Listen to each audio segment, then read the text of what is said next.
niat saya masa berhenti kerja, Okey. saya nak buat apa yang saya nak buat. Okey, silakan. Apa yang kau nak buat? Ya. Kalau saya nak tengok orang tu sapu sampah, macam mana perasaan dia? Saya pun nak jadi sapu sampah contohnya. Apa yang saya nak buat lah. Allah makbulkan tau. Sekarang saya duduk rumah. Okey. Kalau saya nak masak, saya masak. Faham saya dengan suami saya. Yalah. Anak-anak kerja kan, dia makan dia punya sendiri.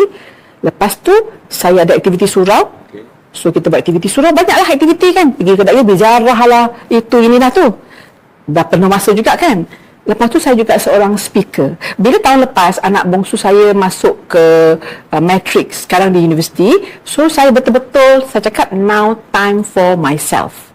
Saya duduk jadi suruh rumah lepas saya berhenti kerja, 10 years saya berhenti kerja. Saya duduk rumah, setiap program anak saya tak pernah miss. Oh, tapi ini saya nak ingatkan. Waktu saya bekerja, saya juga tak pernah miss program anak-anak.